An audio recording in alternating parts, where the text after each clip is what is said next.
बड़े पर्वत के बारे में ये जो मूवी है एवरेस्ट वो स्टार्ट हो चुकी है, आप देख सकते हो। पहाड़ देवताओं का निवास है। मेरे लोग शेरपा बौद्ध हैं। एवरेस्ट को हम शिखर पर रहने वाली देवी चोमोलोमा के नाम से बुलाते हैं। 50 से भी अधिक सालों तक जिसने भी इस पर चढ़ने की कोशिश की वो असफल रहा। एडमंड हिलेरी और मेरे पिता तेनजिंग नॉर्गे।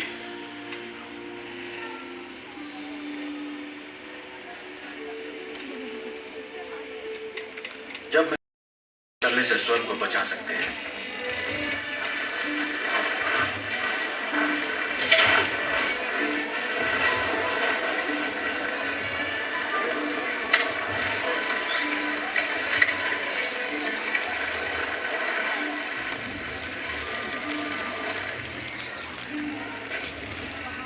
एवरेस्ट की चोटी के पास लोत्से फेस करीब 1 मील ऊंची बर्फ की दीवार चढ़ चुके हैं।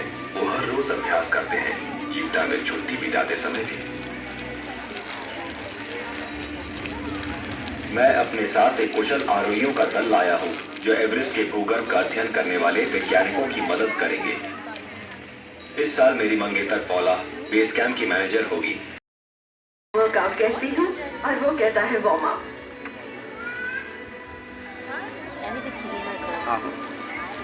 इस दल की तीसरी मुख्य आरोही होंगी बार्सिलोना स्पेन की 10 युवा पर्वतारोही एरासेली सेगारा, जो कई ऊंचे पहाड़ चढ़ चुकी हैं, मगर वो विख्यात है रॉक क्लाइंबिंग के। कैसी लगी लगा कि जितनी हो सके उतनी पूजा कर लेनी चाहिए।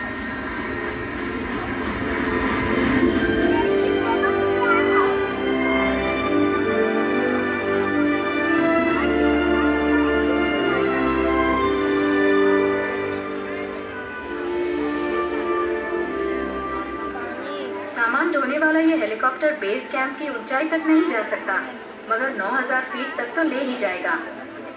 वहां से 30 मील चलकर ही माउंट एवरेस्ट के बेस कैंप तक जाएंगे।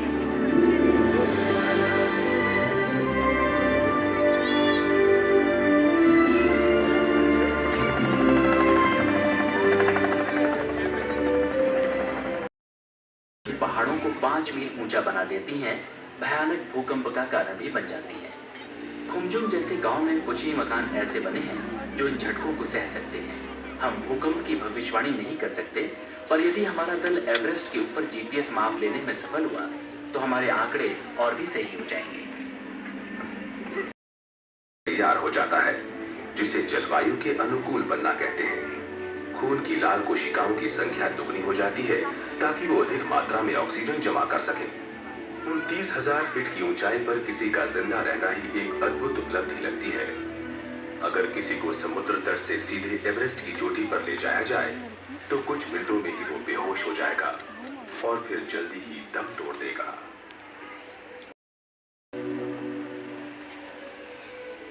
2 अप्रैल को हम एवरेस्ट के नीचे तक पहुंच गए हैं। यहाँ एक विशाल ग्लेशियर पर हम बेस कैंप बनाते हैं। हमारे कैंप के पास दर्जनों दूसरे कैंप लगे हैं, सभी की मंजिल एक ही है, वो चोटी जो अब सिर्फ 2 मील ऊंची है। एड को फिक्र है कि पहाड़ पर कुछ ज्यादा ही दल जमा हो गए हैं, जिनमें से कुछ तो बिल्कुल ही अनुभवहीन लगते हैं। संचालन के इस बेस कैंप से सामान का भार बांटने और मजबूत शेरपाओं द्वारा ऊपर भेजने की जिम्मेवारी जैमलिंग की है। इनमें कई बार बेस कैंप पर पर्वत खंडों के टूटकर गिरने की दहाड़ आती रहती है।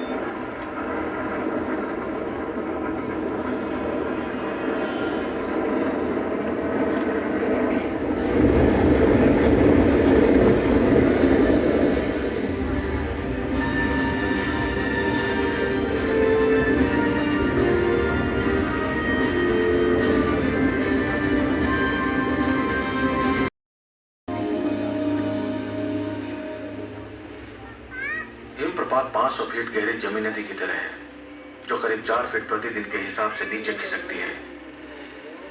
कुछ विशाल हिमखंड का वजन तो 40 टन तक होता है, जो अचानक टूट पड़े तो आपको क्षण भर में पीस दे।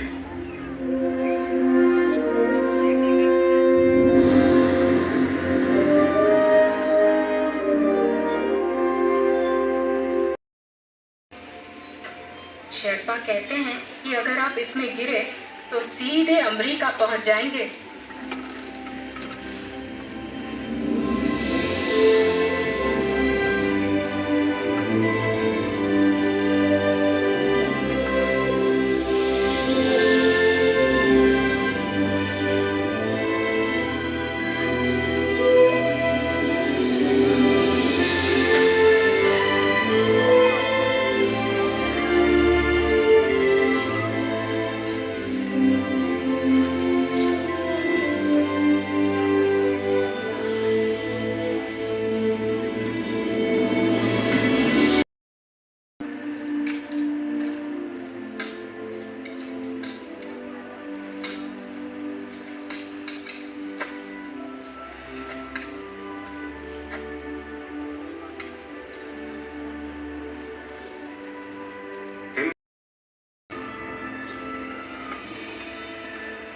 जब हेलीकॉप्टर ने हिमप्रपात के ऊपर उड़ान भरी, तब भी बेक का बच पाना असंभव लगता था। पायलट को उतरने में दिक्कतें आ रही थीं। कोई नहीं जानता था कि वो कब टकराएगा। सीधी सी बात। हे पौला, अच्छी खबर है।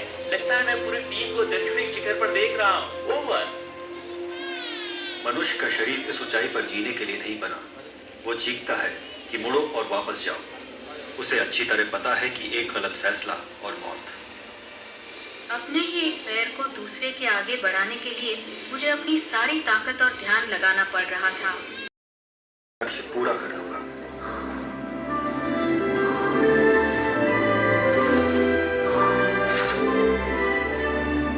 होला।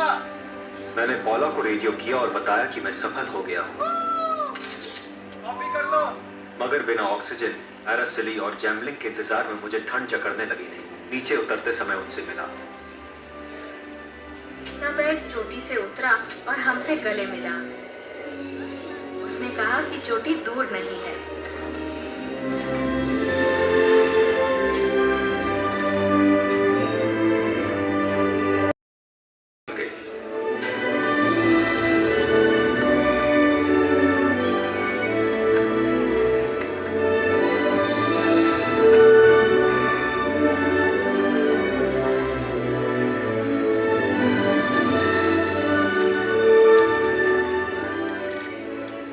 जब मैं चोटी पर पहुंची, मैं चूर हो चुकी थी। लेकिन तभी एहसास हुआ कि मैं वाकई यहाँ हूँ और मैं खुश हो गई।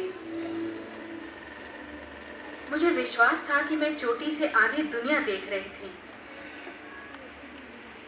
पता नहीं मेरे दोस्त मेरे बारे में सोच भी रहे थे या नहीं। वो अंदाज भी नहीं कर सकते थे कि मैं दुनिया की सबसे ऊंची चोटी पर खड़ी थी।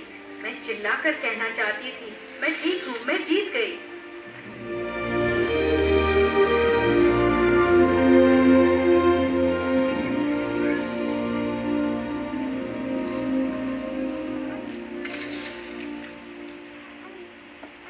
ठंडे हाथों से ही मैंने जैमलिन की तस्वीरें खींची।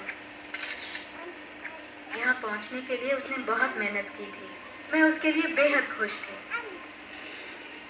बचपन से ही मैं इस क्षण के सपने देखता रहा हूँ। मेरा मन गदगद हो उठा। मेरे आंसू गाल पर जम गए थे।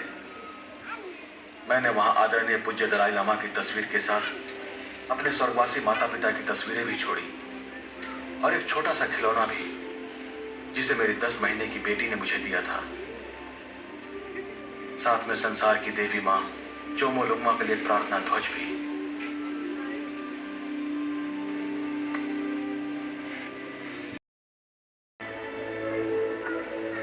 एवरेस्ट की ऊंचाई पर रॉजर का जीपीएस लगातार आंकड़े भेज रहा था, जो एक दिन भूगर्भ शास्त्रियों को भूकंप के बारे में और ज्ञान दे सकेगा। और जैमलिन का प्रार्थना ध्वज दुनिया की चोटी पर हवाओं के साथ लहराकर कुछ और संदेश दे रहा था। मुड़कर देखती हूँ तो ताज्जुब होता है कि एवरेस्ट की चोटी पर जाने के लिए मुझे शक्ति कैसे मिली। अब जानती हूँ कि पहाड़ पर चढ़ने की दीवानगी ने ही मुझे ये शक्ति दी। इस साल पौला बेस कैंप पर मेरा इंतजार कर रही थी। बात ही कुछ और थी। बहुत सुखद था ये। उसने अपने भय को परे कर मुझे चढ़ने को उत्साहित किया था।